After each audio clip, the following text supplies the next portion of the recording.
Good evening, and it's freezing here, but welcome to St. Peter's in Hove, and welcome to our 256th step in our walking tour through the Bible. And we're going to be looking at chapter 61 of the prophet Isaiah. Now, this chapter is quite familiar to us because it's read out quite a bit in church, but of course, the complete chapter isn't read out in church. It starts off about Zion, I will not be silent. About Jerusalem, I shall not rest until saving justice dawns for her like a bright light and her salvation like a blazing torch. The nations will then see your saving justice and all kings your glory, and you will be called by a new name which the Lord's mouth will reveal. Okay, now Isaiah is preeminently the prophet of Jerusalem. He is the one who talks about the Holy One of Israel who is in your midst, who is in Jerusalem. And of course, we're now chapter 62 of Isaiah. Jerusalem is a heap of ruins, but it's going to be rebuilt. But it's a village. It's really a shadow of its former self. The prophet is not discouraged. That's the first lesson. I mean, he's a prophet. He's a real prophet. He's not just one of these people who's in it for what he can get or they're going along with the crowd. He's a countercultural prophet. He sees this tiny, insignificant village that's being rebuilt. And he says, about Zion, I will not be silent.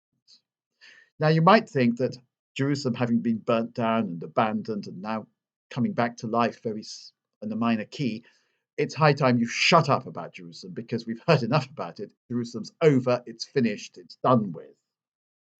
But no, about Jerusalem, he will not be silent. And he will not rest until Jerusalem comes once more a beacon of the glory of the Lord, to point to the Lord. Okay, well, I think the parallel which we live with today is very obvious, isn't it? A true prophet is one who will not be silent. A true prophet is one who the pressure is on him to be silent, in that what he's saying is not popular, what he's saying is countercultural, but he will not be silent. A true prophet is one of the minority, one of the tiny minority. Sometimes he's all alone. He's one person and everybody else is against him or not listening to him or singing from the opposite hymn sheet. The prophet is somebody who is alone. I alone am left, as Elijah said, one of the greatest of the prophets, by the way.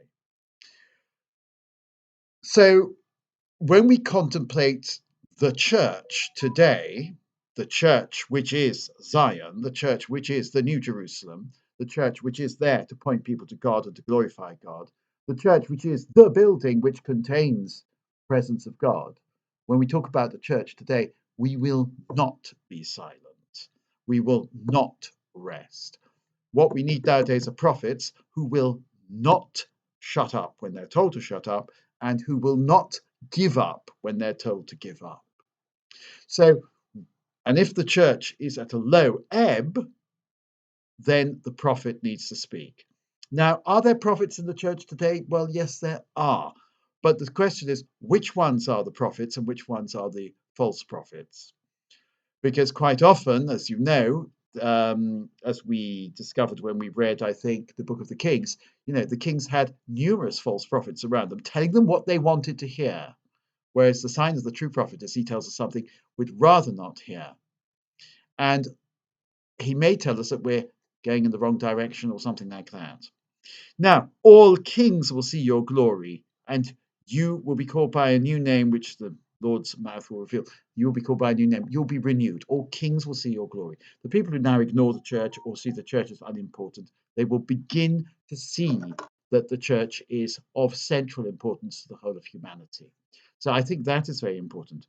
Now, and then he talks about the glorification of the church and how everything is going to be much better. And of course, we have like a young man marrying a virgin, so will your rebuilder wed you. Here we have the beginnings of the language which we get in the New Testament of God being the bridegroom of the church and the church being the bride of Christ, the bride of Christ. As the bridegroom rejoices in the bride, so will your God rejoice in you. In other words, the union between us, the church, and God is like the union between a married couple. It is a joyful union.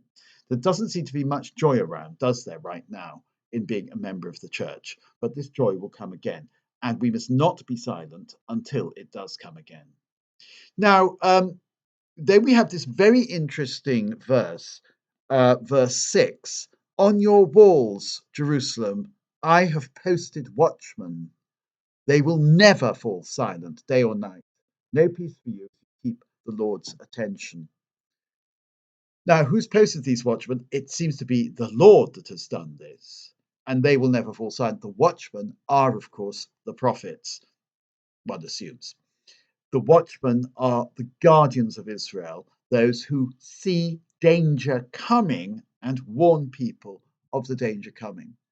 This is the role of the church. This is the role of the prophets in the church, the prophetic role of the church, to tell people about the dangers that are coming so that they may prepare themselves to resist those dangers. That's what a watchman does. Says, I can see an enemy 20 miles away. Quick, let's get ready to meet that enemy so that we may resist that enemy.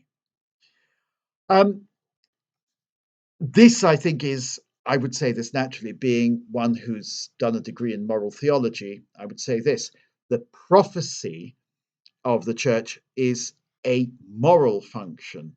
We must warn people about the dangers they face from the siren voices of the modern age. Just the other day, I read a thing in The Guardian which said that the amount of marriages is going down. Isn't this a good thing? Because we can do without marriage. Actually, we can't. It seems to me the folly of the modern age must be challenged by the church. The church must be brave in challenging the folly of the modern age. So, what we've got to do is we've got to make sure that the watchmen don't get bored and fall asleep during the watches of the night, or the watchmen don't get cold on their walls and think, well, I've had enough of this, I'm slinking off. And that the prophets don't suddenly decide to fall silent or decide to give up, to rest. It's this chapter is encouraging us to keep at it, even though keeping at it requires great perseverance. So I think the key word for this chapter is perseverance. Let us not lose hope. The concept of the watchman is in that famous psalm, the De Profundis. The watchman waits for dawn. Dawn seems to be a long time coming. The very darkest, coldest, and most dismal hour is immediately before dawn. Then dawn comes and everything is changed. We are waiting as watchmen for dawn. We are banging on about Jerusalem. We will not be silent. We will not give up. We must have hope in the Lord. It may be a long time in coming. The hour before dawn may seem endless, but dawn will come. Let us trust in the Lord. Hope that helps. All the very best. Good night.